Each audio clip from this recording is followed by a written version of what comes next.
우리 함께 성경 말씀 찾아 읽고 공부하도록 하겠습니다. 데살로니가 후서입니다.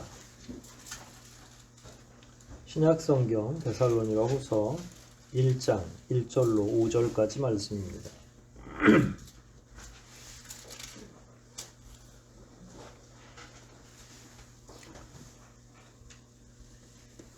1장 1절로 5절까지 말씀, 한 절씩 교독하고 5절 말씀을 합독하도록 하겠습니다. 제가 먼저 1절부터 읽겠습니다. 바울과 실루아노와 디모데는 하나님 우리 아버지와 주 예수 그리스도 안에 있는 데살로니가 인의 교회에 편지하노니, 하나님 아버지와 주 예수 그리스도로부터 은혜와 평강이 너희에게 있을지어다. 형제들아, 우리가 너희를 위하여 항상 하나님께 감사할지니 이것이 당연함은 너희 믿음이 더욱 자라고 너희가 다 각기 서로 사랑함이 풍성함이며, 그리고 너희의 참된 하나님께서 너희 인내와 믿음을 인하여 하나님의 여러 교회에서 우리가 심히 사랑합니다. 같이 읽습니다. 이는 공의로운 심판의 표로 너희로 하여금 하나님 나라의 합당한 자로 여기심을 얻게 하려 함이니 그 나라를 위하여 너희가 또한 고난을 받느니라. 아멘. 그냥 자연스럽게 데살로니가 후서 연결해서 살펴보도록 하겠습니다.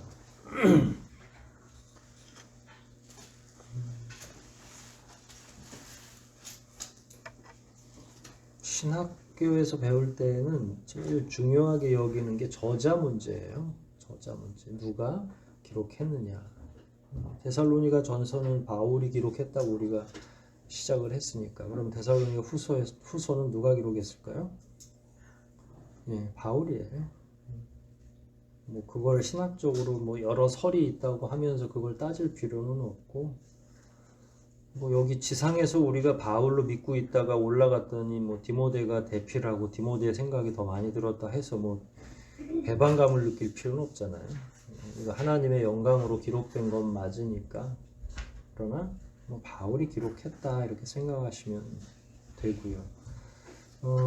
후서를 굉장히 빠른 시간 안에 썼어요. 그러니까 전서 쓰고 멀지 않아서 데살로니가 후서를 썼죠. 근데 때로는 쌍을 이루는 편지 가운데는 예를 들어서 고린도전서 쓰고 바로 고린도후서 쓰지 않았거든요. 때로는 6개월, 때로는 1년, 또 몇 년 걸리는 경우도 있어요. 쌍을 이루는 편지라 할지라도. 근데 굉장히 빨리 기록을 한 거죠. 두 번째 편지를 연이어서 쓴 거죠. 왜 그랬을까요? 우리는 뭔가 이 성경과 관련해서 정확한 사전이나 전과 같은 게 없어서 있기는 하죠. 근데 그것도 다 추측이거든요. 근데 추측을 할 때에도 가능하면 좀 합리적인 추측을 해야 되는 거죠. 지금 바울이 고린도에 머물면서 전서를 썼다고 하고 후서도 역시 마찬가지예요. 그러니까 지근이에요. 멀지 않은 곳에서 데살로니가 이렇게 뭐 볼 수 있는 거리는 아니지만 소식을 들을 수 있는 거리인 거죠. 그래서 데살로니가 전서를 보내고 이러이러한 점은 칭찬하고 이런 점은 염려스럽고 이렇게 하면 참 좋겠다라는 걸 보냈고 곧이어 또 다른 소식을 들은 거예요. 소식을 들었으니까 그 내용에 대해서 써야 되겠죠. 그러면 후서를 읽으면 무슨 소식을 들었는지를 대충 알 수 있겠죠. 이게 다 합리적 추론입니다. 가능한 얘기예요. 그래서 멀지 않아서 이게 이제 쓴 이유 중에 하나는 조금 데살로니가 교회 교우들이 급변하고 있구나, 급박하게 뭔가 어려움을 경험하거나 해결해야 될 문제들이 있구나 이런 생각을 하고 바울이 즉각적으로 후서를 기록하게 된 것이 아닐까 이렇게 생각을 합니다. 1장 1절을 이렇게 보면 인명이 나오죠. 사람 이름. 전서에서도 똑같이 나왔고요. 바울과 실루아노, 이거는 실라, 바울과 실라 보통 이렇게 이야기하잖아요. 그러니까 어느 땐 실루아노라고 풀로 이렇게 쓸 수도 있고요. 그 다음에 디모데, 이거는 바울과 실라, 바울과 디모데 이렇게는 그냥 삼총사 정도 생각하시면 돼요. 너무 친근하고 가깝고 사역을 연합 사역을 이렇게 하고 있는 거죠. 혼자서는 사실 감당이 안 되죠. 데살로니가 이 서신서는 누가 썼다고 그랬죠? 바울이. 근데 그게 자기가 직접 펜으로 썼다라는 말하고는 좀 달라요. 그래서 대필이라는 말을 합니다. 그 당시에는 얼마든지 그런 일들이 가능했죠. 바울이 불러주면 그걸 디모데가 주로 많이 썼고요. 실라가 썼을 수도 있겠죠. 피곤하면 서로 그 바울이라는 영화를 보면 바울이 이렇게 감옥에 갇혀 있을 때도 한 곳에서 불러주면 이렇게 어슬렁거리면서 불러주면 옆에서 누군가가 계속 그걸 받아 쓰는 거죠. 그러니까 생각은 하나님이 바울을 촉진해서 바울의 입술을 통해서 나오는 거고 단순한 타이핑의 역할은 누가 하는 거예요? 옆에 있는 이제 비서 같은 제자들이 해주는 거죠. 그걸 일명 대필이라고 하는데 대필을 시키는 이유는 바울의 성격으로는 원래 그런 걸 싫어하는 사람일 거예요. 분명히 누군가에게 신세지고 하는 걸 싫어하는데 왜 대필을 시켰을까 이렇게 보면 바울은 기본적으로 건강이 좋지 않았어요. 근데 그 중에 안질이 심했다고 그래요. 안과 질환이 굉장히 심한 거죠. 고도 근시거나 이렇게 가까운 것도 큰 글씨를 막 이렇게 쓰려면 요즘에도 그 텔레비전에 가끔 그런 분들이 나오더라고요. 뭐 알 자체가 어마어마한 걸 끼고도 이렇게 책을 가까이서 봐야 한 글자 한 글자 이제 이렇게 썼다가는 이제 전서는커녕 한 글자 두 글자 쓰는 것도 힘이 엄청 들겠죠. 그런데 이제 구술을 해서 불러주면 열심히 이렇게 쓸 수 있는 것 지금 이런 식으로 쓰고 있는 거예요. 전서 이후에 빠르게 쓴 이유 중에 하나는 아까 말씀드린 것처럼 당시 상황이 자주 바뀌고 있고 또 전서에서 이야기했던 부분이 중첩되는 부분도 분명히 있어요. 후서에. 하지만 처음 편지를 보내고 나서 상황이 좀 달라지기도 하고 새로운 문제가 등장하기도 하고 이런 내용들을 빨리빨리 해결해 줘야죠. 다행인 것은 바울이 이 편지를 쓸 때, 고린도에서 이 편지를 쓸 때에는 그렇게 막 다양한 교회를 다 염두에 두고 있지는 못했던 거예요. 그러니까 바울의 마음을 지금 사로잡고 있는 거의 유일한 교회가 어디냐면 데살로니가 교회. 그러니까 뭐 좋으나 싫으나 이건 되게 중요하기도 하고 데살로니가 교회 교우들한테는 복 받은 거죠. 왜냐면 바울이 여러 군데 순회하고 지금 더 멀리 떨어져 있거나 하면 이렇게 즉각적으로 반응하고 소식을 전하기가 쉽지 않잖아요. 그러면 보통 그런 말을 하죠. out of sight, out of mind 이렇게 이야기하는데 시선에서 멀어지면 마음에서도 멀어진다고 그러거든요. 그러니까 근데 여긴 다행히 지금 그런 지경이 아니라 빨리빨리 반응할 수 있도록. 그 다음에 또 하나는 바울이 굉장히 염려하는 이유는 복음의 씨앗만 뿌렸지 그걸 성장하게 촉진해주는 역할 하나도 하지 못하고 그러니까 아이를 낳아만 놓고 그냥 보따리 싸갖고 나온 형국이 돼버린 거예요. 그러니까 계속 눈에 마음에 밟히고 있는 그런 상황인 거죠. 근데 데살로니가전서 1, 2, 3장을 이렇게 보면 일단 환란의 문제를 다루고 있고요. 두 번째로는 이단의 문제를 다루고 있어요. 그 다음에 세 번째가 그리스도인들이 하나같이 다 든든한 믿음으로 성장하는 게 아니라 게으르고 나태한 자들이 있다는 거예요. 이게 상황상 잘 안 맞는 얘기임에도 불구하고 바울이 그걸 염려하고 있는 거예요. 그러면 바울이 들은 소식, 누군가가 이제 바울한테 보고를 했겠죠. 요즘에 이런 일들이 있어요. 그런데 그 세 가지 내용이 뭐라고요? 하나는 환란, 하나는 이단, 또 하나는 나태, 게으름 이런 것들.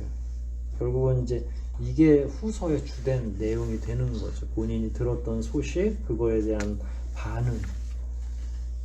환란은 늘 있었죠. 근데 사실 바울이 이 편지를 쓰기 시작하고 나서부터 이제 본격적으로 더 로마 제국의 환란, 유대인들이 그동안 괴롭혔던 거는 종교 안에서 자기들의 종교 안에서 이 바울을 괴롭히고 바울이 개척한 그 예루살렘의 교회로부터 시작돼서 소아시아 지역에서 전반적으로 퍼져나가고 있는 그 다른 교회들에 대한 폭력적인 괴롭힘 이런 것들이 주를 이루었다면 이제 소아시아 지역은 로마 관할이기 때문에 이 로마 제국의 문제가 되는 거예요. 그러니까 그 전에 유대인들이 핍박하고 손가락질하고 몰래 와서 한둘씩 죽이던 거하고는 차원이 다르고 로마가 핍박을 시작한다는 거는 아예 그냥 교회 자체를 그러니까 바울이 타겟이 아니라 바울도 당연히 하나의 타겟이 되지만 그냥 교회 자체를 다 말살시키려고 하는 태도로 확장되는 거죠. 그러니까 딱 그 중심에 지금 바울이 서 있는 거죠. 본인도 위기를 당하고 있지만 본인으로 말미암아 세워진 여러 개척 교회들이 이제 로마 정부로부터도 미움을 받기 시작하는 거죠. 그런 가운데 이제 데살로니가전 후서를 다시 기록하게 된 겁니다. 오늘은 방금 읽었던 1절에서 5절까지의 내용을 좀 살펴보려고 해요. 맨 앞부분에는 뭐가 있죠? 그냥 인사말이죠. 이런 거는 뭐 시간 되시면 다른 편지들하고 이렇게 살펴보시면 되게 비슷하다라는 거. 데살로니가 전서 한번 펴보십시오. 데살로니가 전서 1장에도 바울과 실로아노와 디모데는 하나님 아버지 주 예수 그리스도 안에 있는 데살로니가의 교회에 편지하노니 뭐를 기원해요? 은혜와 평강을. 다시 오늘 후서 1장 1절, 2절에 들어와 있어요. 편지하노니 2절에 하나님 아버지와 주 예수 그리스도로부터 은혜와 평강이 너희에게 있을지어다. 그러니까 지금은 그렇게 편지 쓰는 사람이 없겠죠. 예전에는 장난치듯이 기체부 일양만강하시며 이런 서두를 썼다고 그러잖아요. 오늘 날씨가 어떠셨어요? 보통 편지 쓰는 법을 배웠죠. 예전에 저희 학교 다닐 때는 그러면 서간문이라고 그래서 앞부분에 뭘 써요? 이제 인사말을 써야 되는데 적절한 말이 없으면 오늘같이 이렇게 날씨가 오락가락하는 때에 건강은 하신지요. 계속 건강 잘 유지하시기를 먼저 하나님께 기도합니다. 이런 내용인 거예요. 굉장히 관용적인 표현인 거죠. 당시의 인사말로는 안녕하십니까? 평안을 계속 기원합니다. 라는 거. 이 관용적인 표현은 사실은 그냥 지나가기가 일쑤죠. 막 거기에다 대고 막 의미를 찾고 그러지 않아요. 누군가 요즘에 편지 쓰는 일이 없죠. 우리 남자들은 군대를 좀 보내야 편지를 조금 하죠. 그러면 뭐 하늘소망 교회 교우 여러분 안녕하십니까 이러는데 어느 교우가 안녕하십니까에 막 꽂혀가지고 그걸 막 밑줄 긋고 그래 이분이 나의 안녕을 뭐 간절히 기원하나 보다 이러지 않아요. 그런데 그게 이제 전시에는 좀 달라지. 전쟁 폭탄이 막 날아다니고 막 지금 우크라이나 같은 경우도 지금 굉장히 끔찍한 전쟁을 겪고 있는데 거기에서 만약에 건강하냐, 안전합니까? 이 예전에는 평소 때 요즘에 뭐 코로나 시국에 안전합니까? 요즘 우리도 많이 무뎌져 있는 이게 전시에는 다르게 느껴지잖아요. 은혜와 평강이라는 말도 마찬가지예요. 관용적 표현이에요. 아이고 뭐 요즘 날씨 건강하세요? 뭐 이 정도의 관용적 표현인데 어떤 상황에서 듣느냐에 따라서 은혜와 평강이 굉장히 마음에 와닿을 때도 있고 그냥 지나칠 때도 있는 거죠. 조금 전에도 미리 말씀드렸습니다만은 지금은 어떤 때인가요? 바울이 지금 이 글을 썼을 때 이제 환란과 풍파가 오기 시작하고 본문 안에 이미 환란이 언급되고 있거든요. 그러니까 그러면은 안녕을 기원하는 말이 이건 인사말이지 뭐 지나가는 말일 거야 이렇게 이해가 되는 게 아니라 그래 진짜 우리에게 요즘에 예수님 안에서 평안과 위로가 필요하지. 그의 은혜가 정말로 필요해 라고 하는 피부에 와닿는 용어로 변화되게 되는 거예요. 평범한 말이라도 때로는 뼈에 사무치게 이해되는 경우도 있죠. 언제 그러냐? 진짜 위기가 있을 때, 진짜 어려움에 직면했을 때.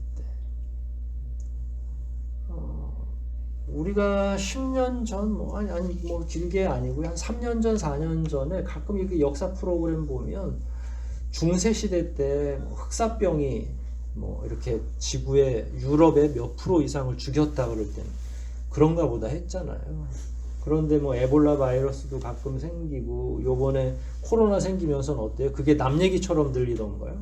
확 우리에게 다가오는 거죠. 실제로 병약한 분들이 막 지금 세상을 떠나고 있고 하루에도 300몇 명씩 그 지병을 가졌던 분들이 코로나로 인해 사망한다고 그러니까 어때요? 이게 이제 남 얘기처럼 들려지는 게 아니죠. 이 시대에도 이런 일이 있을 수 있구나라고 하는 거. 평범한 언어처럼 보이지만 진짜 위기가 있을 때에는 그리스도로 말미암는 은혜와 평강이라는 게 굉장히 새롭게 느껴지는 거죠. 저도 여러분에게 이 말을 해드리고 싶어요. 여러분의 삶이 불안하고 두렵고 또 우리가 어떻게 될지 이게 방향도 정해져 있지 않아요. 예전 독감이면 뭐 약을 먹고 이렇게 하면 된다, 주사 맞으면 된다, 예방 주사도 맞고 이런 루틴들이 정해져 있지만 코로나는 그게 정해져 있어요, 없어요? 지금 어디로 가는지를 모르니까. 그래서 전심으로 여러분들의 은혜를, 여러분들의 평강을 기원하는 일은 목회자에게도 중요하고 성도들 입장에서도 이런 내용을 받으면 굉장히 중요하게 받아들여지는 용어죠. 평범한 용어지만 매우 피부에 와닿는 용어가 될 수 있다는 사실. 그래서 저도 사실은 대부분의 서신서들이 초대 교회에 기록이 되어 있었던 데다가 환란의 시대에 기록이 되어 있는 거예요.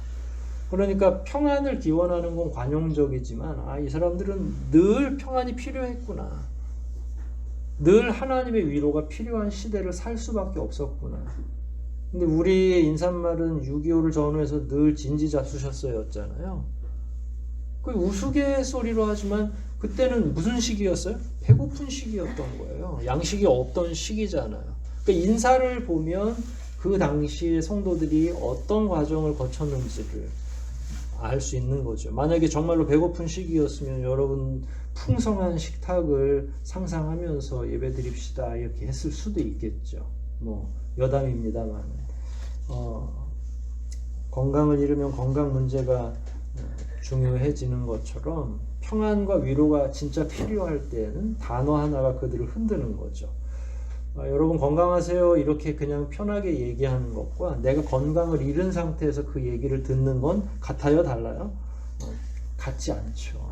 피부에 와닿고 뼈저리게 느껴지고 그리스도로 말미암는 평안과 은혜라는 건 평소에는 모르다가 정말로 위기가 있고 어려움에 빠지면 제일 중요한 내용 중에 하나가 되는 거죠. 밥 먹는 것보다 더 중요한 게 그 마음의 평안과 위로예요. 우크라이나 얘기 나왔으니까 상상하기는 굉장히 편하겠죠. 여러분 폭탄 떨어지는 거를 지금 여기 계시진 않죠. 6.25를 거치신 분이. 그러면 계시겠네요. 참 그건 두려운 일이죠. 자기 옆에 폭탄이 터지고 집이 다 무너지고 옆에 있던 사람들이 폭탄에 맞아서 멀리 막 날아가 버리고 이렇게 하면 밤에 얼마나 불안하겠어요. 불안의 반대가 평안인 거예요. 그러니까 이게 참 어떨 때는 별거 아닌 용어지만 이렇게 어려움을 겪는 시기에는 이 용어가 그리스도로 말미암는 평안이 엄청나게 위로가 되고 힘이 될 수 있다는 사실. 여러분들의 삶 속에 이런 용어들이 늘 묵상되고 한다 그러면 사실은 평안을 가져오는 거죠. 우리 교우들 가운데에도 우울감을 호소하시는 분들이 계세요. 저에게도 또 이렇게 연락도 오고 하는데 힘든 거죠. 지병도 있고 이 코로나 상황이 장기화되고 또 코로나 걸려도 되는 분이 있는 건 아니지만 또 유난히 서비스업에 종사하거나 민감하게 자기가 자기를 관리해야 될 때는 온 신경이 곤두서 있거든요. 저는 요새 여태까지 잘 버텼는데 이번에 걸리면 참 안타깝긴 하겠다 나도 이런 생각을 해요. 근데 저야 뭐 어슬렁거리면서 돌아다니는 사람이니까 상관없지만 첨예한 직장에 있는 분들에게는 절체절명인 거죠. 그러면 스트레스가 말로 다 할 수 없는 거죠. 코로나 안 걸리는 거는 당면 과제인데 그렇게 하기 위해서 얼마나 마음이 졸여지고 힘들겠어요. 인간관계도 다 단절해야 되고. 참 오늘날에 결국은 우리에게 필요한 게 바로 예수로 말미암는 위로, 은혜, 평안함. 그러니까 여러분들의 현실과 상황을 무시해서가 아니라 결국 그걸 이기긴 해야 되잖아요. 그 심정을. 쫄려가고 있는 우리의 마음을 아무튼 다시 세워야 되는 건 맞으니까 저는 주님이 여러분들의 마음에 평안을 주시기를 기도할 수밖에 없죠. 우리가 믿을 구석은 위정자들도 아니고 정은경 질병관리본부 청장도 아니고 우리가 믿을 구석은 하나님 한 분밖에 없으니까 그리스도로 말미암는 위로와 평강 외에는 우리가 구할 수도 없고 권면 드릴 수도 없는 거죠. 저는 여러분들이 이 시기를 통해서 그리스도와의 소통과 만남, 교제, 그분의 위로를 정말로 느끼는 이 과정이 필요하겠다 싶습니다. 언제 이걸 따로 실험해 보겠어요? 예수님이 정말 나에게 힘이 되는지를 실험해 봐야죠. 자꾸 묵상해 봄으로써 아 진짜 힘이 되는구나. 아니야 이건 말뿐인 것 같아. 이렇게 결론이 날 수도 있겠죠. 마음껏 주님을 불러보시고 주님의 이름이 진짜 여러분에게 힘이 되시기를 권면드립니다. 3절을 보면 1, 2절에 나와 있는 은혜와 평강이 당연하다고 기록이 되어 있죠. 3절과 4절에 보면 위로받아야 될 상황이라는 게 다 드러나 있어요. 고난이 있다는 걸 이야기하죠. 이런 가운데서 은혜와 평강의 기원은 그냥 인사말이 아니라 참된 위로가 되고 힘이 되는 거죠. 이런 중에도 3절 보면 바울이 제일 먼저 한 일이 있어요. 형제들아 우리가 너희를 위하여 항상 하나님께 감사했다. 당연하게도. 근데 두 가지 이유로 감사했다고 표현하고 있어요. 3절에. 무엇과 무엇 때문에.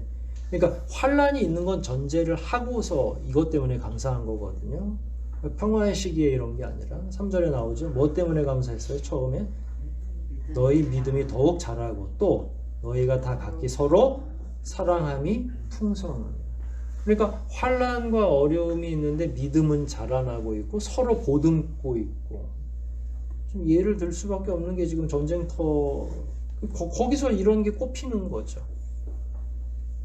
근데 사실 외부적 압력으로 일어나는 환란은 우리의 믿음을 자라게 할까요? 위축하게 할까요? 사실 처음에는 굉장히 위축하게 하죠. 두렵죠. 그걸 뛰어넘는 거예요. 오늘 그 구조가 4절, 5절까지 연장이 되거든요.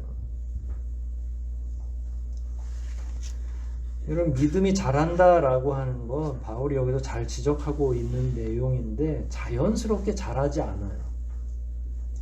그러니까 예를 들어서 저하고 여러분들이 처음 만나서 복음을 받고 뭐 때로는 세례를 받을 수도 있고 그러면 그냥 가만 놔두면 믿음이 쭉쭉쭉 이렇게 우후죽순처럼 비 온 다음에 죽순이 자라나고 대나무처럼 쫙쫙 자라면 목회도 할 만할 거예요. 그런데 믿음이 목양자 입장에서는 잘 자라는 것 같지 않아요. 믿음 얘기 말고 요걸 다른 걸로 예를 들면 여러분의 텃밭 생각하시면 돼요. 텃밭에 모종을 이렇게 뿌려 놓으면 그냥 무턱대고 잘 자라요. 어느 땐 태양 때문에 말라 죽고요. 그리고 물 하루 이틀 정도 안 주면 뿌리가 깊은 채소들이 아니니까 벌써 오후쯤 가면 잎이 다 말라 있잖아요. 또 김을 안 매주면 또 어떻게 해요? 자양분은 다 누가 먹어요? 옆에 있는 풀들이 또 다 먹어요. 풀꽃 하나 제대로 잘 키워서 성장시키는데도 얼마나 조건이 필요하고 그걸 잘 해줘야 되는지. 다시 믿음으로 돌아와서 저는 한 번도 여러분들의 믿음이 자연스럽게 1개월 다르고 2개월 다르고 이렇게 본 적이 없어요. 저하고 우리 지금 정권사님이나 그 연세 또래의 우리 성도들은 지금 같이 가고 있는 거잖아요. 이 나이대도 비슷하고 지금 거의 20년을 가까이 지금 쭉 이렇게 같이 이렇게 보면 그때를 이렇게 상상해 보면 이게 이렇게 해가지고 우리가 갈 수 있을까 할 정도로, 그건 누가 좋고 나쁘다의 의미를 떠나서, 근데 저도 사실은 믿음이 자꾸 깊어지는 거겠죠. 시각이 더 넓어지는 거겠죠.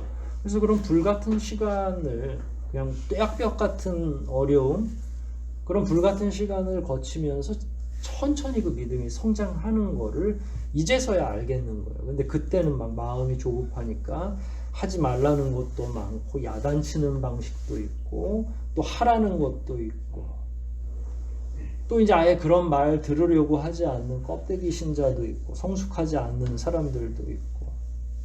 그런데 이제 바울이 봤을 때 현실은 굉장히 환란이 있지만 그 가운데 성도들의 믿음이 점점 성장하는 거예요. 그거 하나님한테 얼마나 목양자로서 감사하는 일이겠어요. 근데 바울이 다음 장이에요. 데살로니가 후서 3장인데 다음에 강해는 할 거고, 3장 2절 한번 볼까요? 3장 2절에 읽다가 제가 더 강조할게요. 또한 우리를 무리하고 악한 사람들에게서 건지옵소서 하라. 믿음은 모든 사람의 것이 아님이라. 그러니까 교회만 오면 다 믿음이 있다고 이렇게 우리는 편하게 그렇게 하지만, 그렇다고 다 믿음이 있는 건 아니라는 거예요. 심어만 놓으면 그냥 쭉쭉 자라는 것처럼, 콩나물은 좀 그런 과에 속하긴 하죠. 물만 잘 주고 어둠만 이렇게 그 빛만 차단해주면 콩나물은 잘 자라는데, 또 그만큼 약하죠. 뭐 우리의 믿음도 유사한 면이 있는 거죠. 그런데 환란이 성도들의 믿음을 단련시키고 있는 걸 바울이 발견한 거예요. 자기는 복음을 증거해주고 야반도주 하듯이 떠나버렸는데 믿음이 성장하고 있는 거죠. 그럼 바울 입장에서 얼마나 감사하겠어요. 압력이라는 거, 외부적인 환란이라는 거, 이거는 때로는 같은 탄소 결정체인데, 압력을 잘 이기고 오랜 시간을 견디면 어떤 탄소 결정체는 다이아몬드가 된대요. 근데 어떤 탄소 결정체는 그런 압력하고 상관없이 똑같은 압력, 지구의 압력을 견디지만 연탄이 된대요. 그러니까 같은 탄소 결정체로서 보면, 제가 과학자가 아니니까 집에 가셔서 좀 더 찾아보시기를 바라요. 성도들에게 있는 압력, 주변의 환란, 저는 동일하다고 생각해요. 사람을 만드는 일도 비슷하다고 보잖아요. 이미 우리가 40대, 50대 이렇게 살다 보면, 아이들을 키울 때도 그렇고 시간이 지나면 우리에게 고난 없는 시간이 어디 있어요. 그런데 그 고난이 어떤 사람은 더 강하게 만드는, 빛나게 만드는 거죠. 다듬는 거죠. 하지만 어떤 사람은 그런 압력과 환란에 마치 저 쿠쿠다스 그 과자처럼 바스러지는 경우에, 작은 압력에도 손을 댈 수가 없을 정도로 그냥 바스러지는 경우도 있죠. 너무 안타까운 거예요. 그걸 사람으로 보면 바울이 비록 짧은 시간 복음을 증거하고 나왔지만 많은 환란과 연단 속에서 든든해지는 믿음의 사람들을 보면 눈물 나는 거죠. 왜냐하면 자기가 한 일이 아니라는 걸 알고, 그러면서도 믿음이 성장해 있는 걸 봤을 때는 목회자로서는 최고예요. 저는 뭐 일부러 물어보지 않아요. 우리 교우들에게도 설교에 관한 피드백도 그렇고. 근데 가끔 이제 제자들, 예전 제자들이, 목사님 저는 생각도 안 나는데 예전에 그때 그런 말씀 하셨죠? 그러는데 난 몰라. 그런 말을 했는지 안 했는지. 워낙에 뭐 말하는 게 직업인데 뭘 몇 년 몇 월 며칠 날 근데 한 걸 어떻게 알겠어요. 근데 그런 그 말씀 때문에 제가 힘이 됐어요 하는 사람들도 있고. 그럼 목회자로서는 영광스러운 일이죠. 구지구십간의 한 한마디의 언어지만 하나님이 그걸 그 사람에게 자양분으로 삼아서 견딜 수 있는 힘을 제공했다면 너무나 감사한 거죠. 하나님이 도우시고 본인들이 인내해서 더 깊어지고 지혜가 생기고 그 믿음이 성장하는 것, 그건 목자로서는 아무것도 한 일이 없지만 뿌듯하고 너무 감사한 거죠. 저는 우리 교우들하고, 제가 우리 교회 처음 왔을 때만 해도 30대 중후반이었던 것 같아요. 때는 참 부끄럽게도 인간적인 자존심이 막 있고 하니까, 그리고 제 성격이 불 같았잖아요. 불인데 또 성도들도 불이더라고. 제가 그걸 잘 몰랐던 거죠.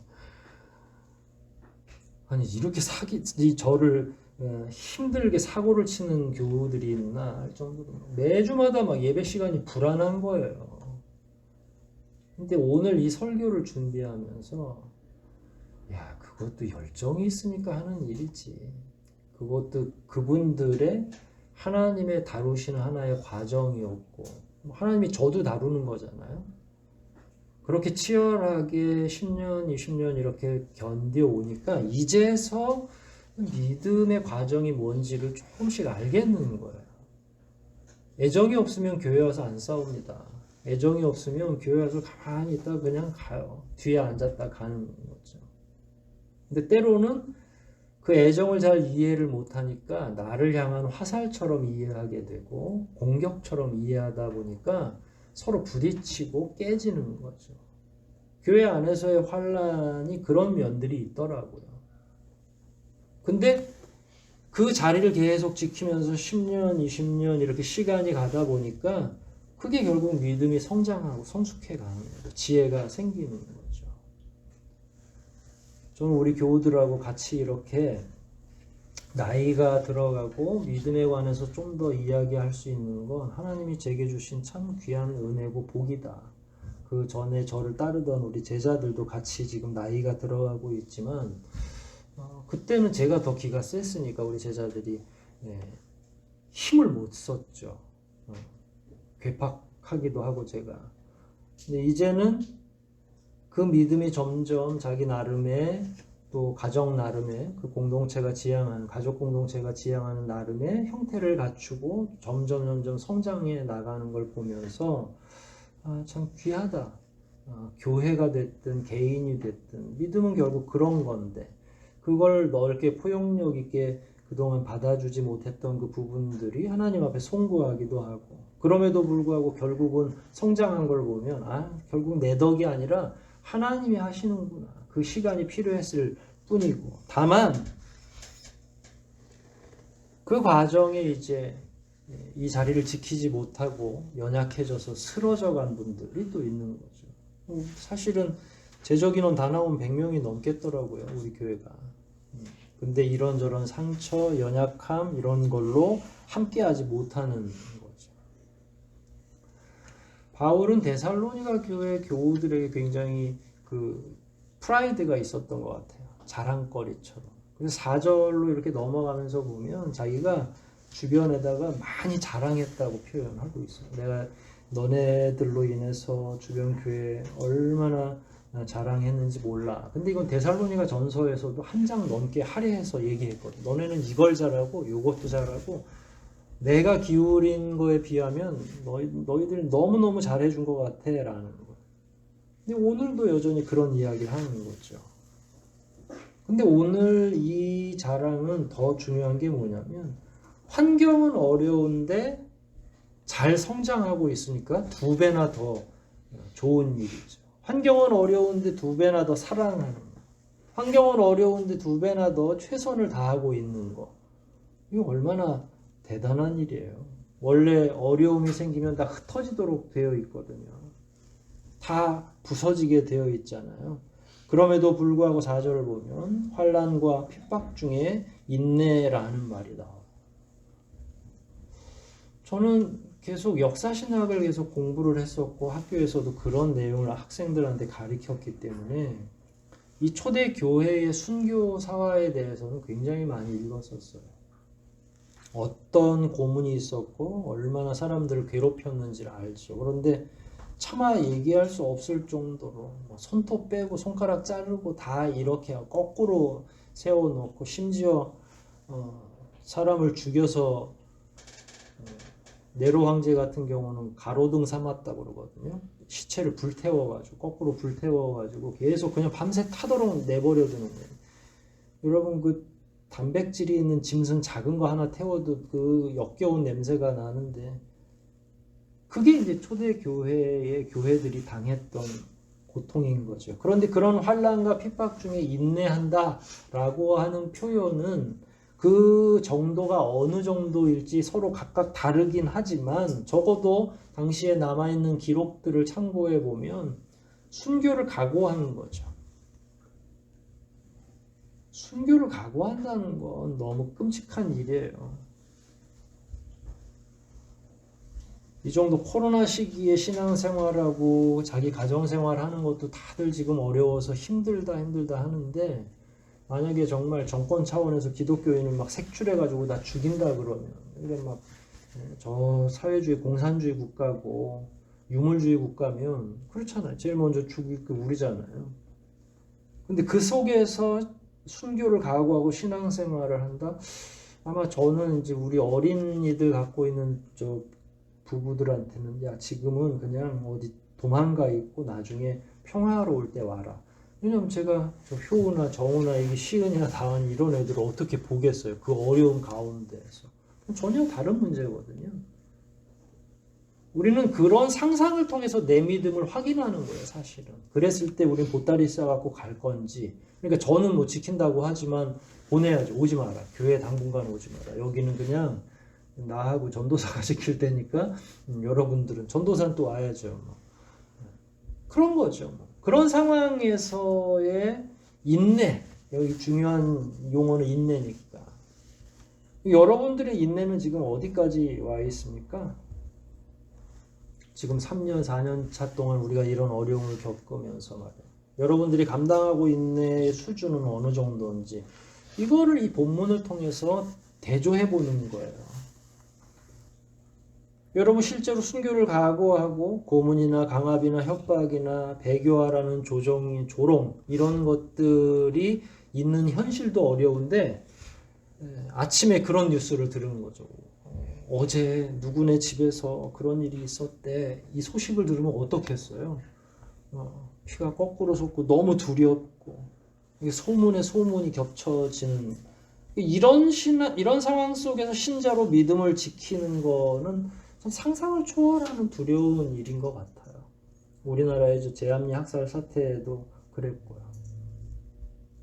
일본인 군사들이 경기도 수원 쪽이었나요? 화성 쪽에 제암리라고 있거든요. 거기 교회에 다 장로님들이랑 그 다음에 쓰여 있는 글을 보니까 그 장로님은 나가면서 아, 오늘 죽겠구나라는 생각을 하고 갔대요. 교우들을 교회 안에다 다 부르니까 뭐 할 말이 있다고 이야기하고 부른 거예요. 그리고 들어오자마자 문을 다 못으로 박은 거예요. 그러고 나서 불을 질러버린 거죠. 아이들도 장로님도 권사님도. 근데 그런 일이 전혀 없을 거라고 상상하고 온 게 아니라 그런 일들이 끊임없이 계속 민족운동이 일어나는 과정 중에 교회를 탄압하는 가운데 일어나는 거죠. 그래서 칭찬하는 거예요.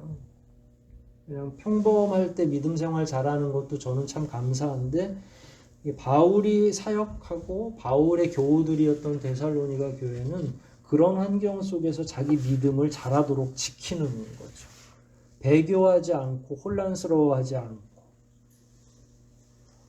칭찬받아 마땅한 거죠.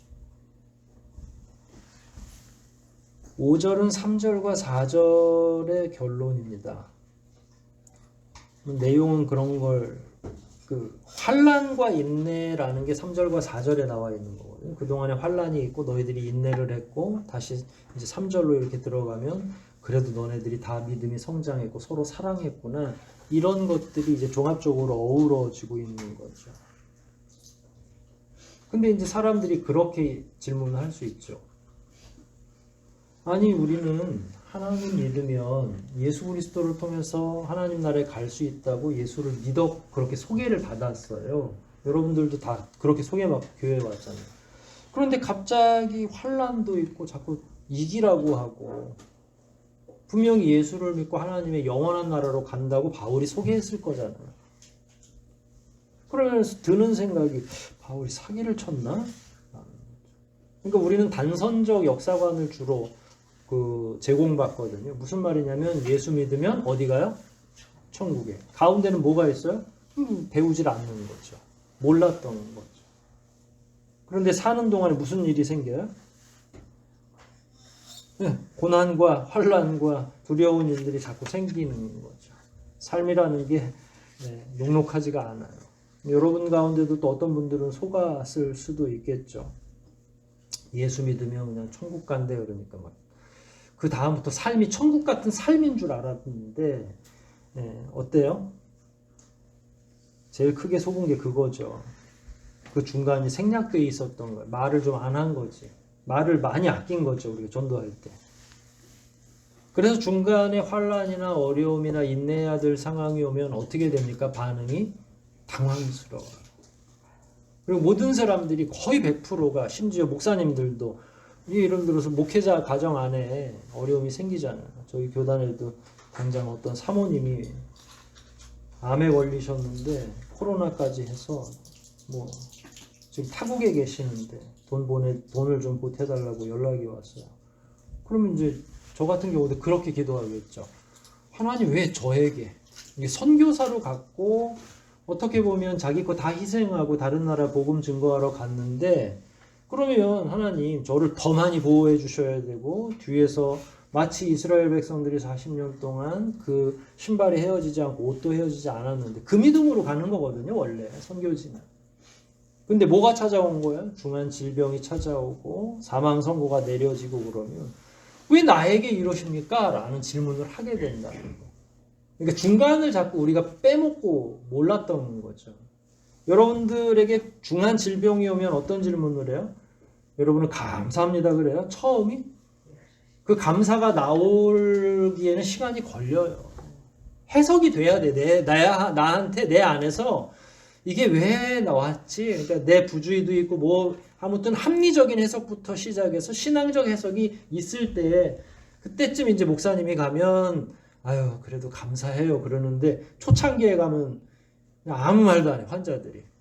왜냐하면 자기는 최선을 다해서 예수 믿는다고 하고 직분도 받았고 헌금도 많이 했는데 떡하니 큰 중병이 걸리니까 나도 미안하지 뭐 내가 그렇게 한 건 아닌데 뭐라고 할 말이 없지. 그렇다고 또 기도도 조심해야 돼요. 나을 걸 믿습니다라고 저는 기도는 못 하겠더라고요. 하나님이 하실 일이니까. 그리고 우리가 거기서 우리의 실체를 발견하는 거죠. 쪼그라들기도 하고. 근데 그게 믿음의 연단 과정인 거죠. 여러분이 경험하고 있는 지금 상황에서의 어려움, 환난, 여러분의 고민거리는 하나님 나라가는 당연한 과정이에요. 오죽하면 철로역정이라는 책이 나왔겠어요. 아무 걱정 염려 없이 즉각적으로 하나님 나라 가면 좋은데 얼마나 중간에서 우리를 괴롭히는지 유혹하고 힘들게 하고 배불러서 피곤하게 하고 배고파서 줄이게 하기도 하고 더워서 못 살게 하기도 하고 추워서 못 견디게 하기도 하고 핍박해서 못 살게 하기도 하고 조롱하기도 하고 때로는 질병 때문에. 그런데 기억하십시오. 우리가 지금 당하는 그 환난과 고난 가운데 여러분의 역사가 끝이 아니에요. 그건 과정이에요. 버스 정류장 같은 거죠. 지나쳐가는. 고난과 인내는 성장하는 과정일 뿐이지 그게 우리의 마지막 순간은 아니라는 거죠. 그리고 이게 결국은 신자들의 삶이라는 거죠. 여러분 목사는 통뼈인 줄 아세요? 사람들이 목사님은 아프지도 않는 것 같아 이렇게 봅니다. 말을 안 할 뿐이죠. 덕이 안 되니까. 다 힘들고 다 고통스럽고 다 연단을 받는 과정인데 문제는 말씀드렸던 것처럼 그걸 하나님을 믿으면서 생겨나는 어려움들을 어떻게 내가 해석하느냐라는 거예요. 내가. 그러니까 상담을 할 때는 목사님한테 물어보잖아요. 목사님 이런 저는 사실 이렇게 한다고 했는데 이러했어요 라고 물어보는데 그냥 그건 제 해석이 되는 거잖아요. 얘기해 줄 수 있지만 근데 결국은 원래 자리로 돌아오기 위해서는 아주 냉정하게 자기 스스로가 해석을 하시더라고요. 여러분들이 지금 경험하고 있는 모든 것들이 해석되어지셔야 돼요. 나는 왜 이런 어려움에 직면했을까? 그건 복을 못 받아서도 아니고 하나님의 저주도 아니고 오늘 본문 말씀 속에는 뭐라고 표현되고 있어요? 5절에 앞에 부분의 4절까지가 환란인데 환란 가운데 인내와 믿음으로 인해서 하나님의 여러 교회에 우리가 너를 자랑하고 있어. 근데 이런 것들은 뭐냐면 5절이에요. 이런 것들은 하나님의 공의로운 심판의 표시였던 거야. 너희로 하여금 하나님 나라에 합당한 자인지 아닌지 그 여기심을 받게 하려 하는 거야. 그 나라를 위해서 너희가 지금 고난을 받고 있는 거야 라는 거예요. 그러니까 하나의 과정이라고 해석을 해놓은 거죠. 근데 이건 바울의 해석인 거고 이걸 데살로니가에 있는 교우들이 받아들여야 되잖아요. 그게 자기의 해석이라고 하는 거예요. 받아들이는 것.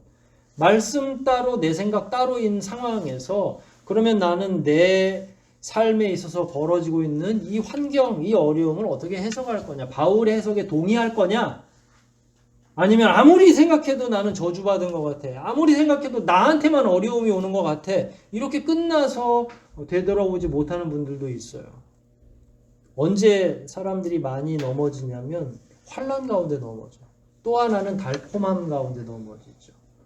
등 따숩고 배부르고 하면 게을러지고 나태하는 거. 그것도 아까 3장 2절에서 읽었던 거예요. 그 내용이 3장에 나옵니다. 이렇게 어려운데 또 한쪽에서는 굉장히 나태한 교인들이 생겨난다는 거예요. 그게 데살로니가 교회의 하나의 어려움으로 등장한 거죠. 그러니까 참 묘한 거죠. 환란이 있을 때 그 믿음을 지키기 위해서 열심히 노력하는 성도들이 있는가 하면 환란이 오니까 나 못해 먹겠다 그러고 그냥 나는 남은 시간 편하게 잘 놀고 먹겠다라고 하는 사람들도 생겨나더라. 근데 그건 누가 선택하냐면 목회자가 강압적으로 주는 게 아니라 우리 각자가 선택하는 거죠. 여러분들이 지금 직면하고 있는 어려움들 제가 다 알지 못하죠. 여러분이 고민하고 있고 기도하는 내용들 다 몰라요.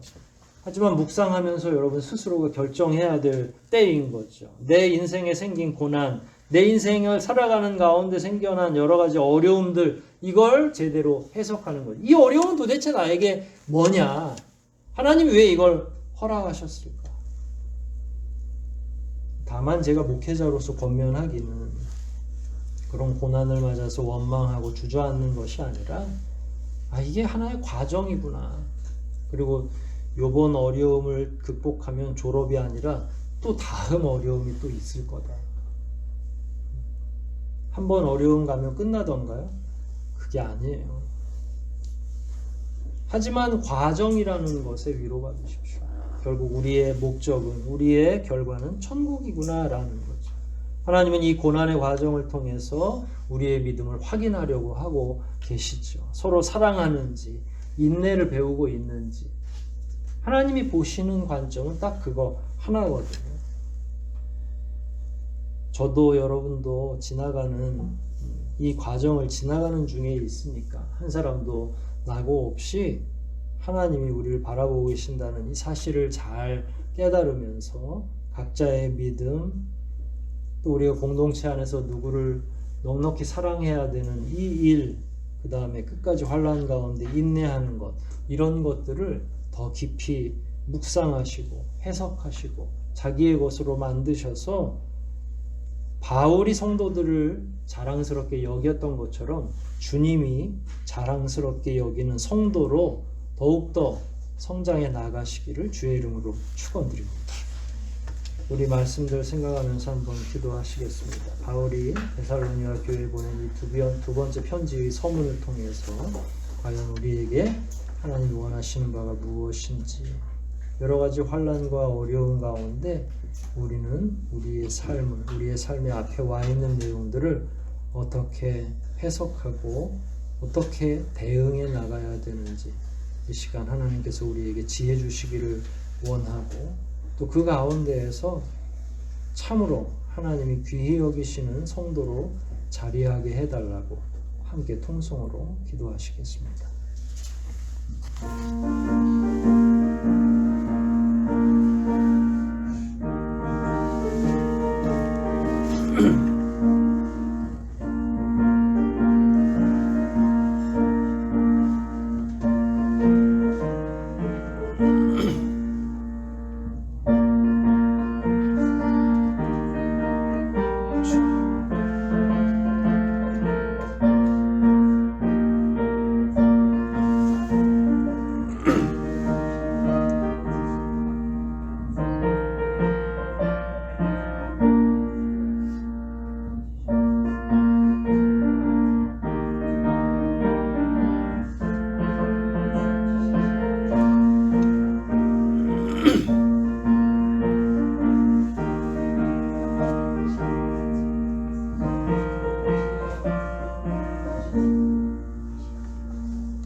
아버지, 저희들의 삶이 매우 피폐하고 때로는 두렵기도 하고 조바심이 생기기도 하고 많이 연약해져 있사옵나이다. 바라옵기는 성령께서 우리 교우들 한 사람 한 사람 위로해 주시기를 원합니다. 경제적인 문제, 또 심리적인 문제, 건강의 문제, 우리가 경험하고 있는 어려움들 하나하나를 통해 과연 살아가는 과정에 우리가 넘어야 될 산도 많고 끝내 이 모든 과정을 통해 우리의 믿음을 더욱 굳세히 세워야 하고 하나님이 기뻐하시는 삶을 살아야 된다는 이 정해져 있는 해답을 저희 스스로가 수용하게 도와주시고 하나님 안에서 더욱 깊어지는 믿음 갖게 도와주시옵소서. 바울이 데살로니가 교회 교우들의 믿음을 또 그들이 서로 사랑함을 또 그들이 환난 가운데 인내했던 것을 인하여 주변의 많은 교회에 칭찬하고 그들의 삶을 격려했던 것처럼 주님께서 우리를 위로해 주시고 격려해 주시기를 원하오니 우리의 삶을 더욱더 성경적으로 지향하게 도와주시고 주도하여 주시옵소서. 돌아가는 발걸음 인도하시되 한 주 살아가는 동안에도 내내 평안케 하시고 위기의 시기에 위기 겪지 않도록 늘 든든한 마음을 허락해 주시옵소서. 하나님께 칭찬받는 하늘 소망 교우들이 다 될 수 있도록 은혜와 복으로 덧입혀 주시옵소서. 모든 것 주님께 의탁하오며 우리를 구원하신 예수 그리스도 이름 받들어 간절히 기도하옵나이다. 아멘.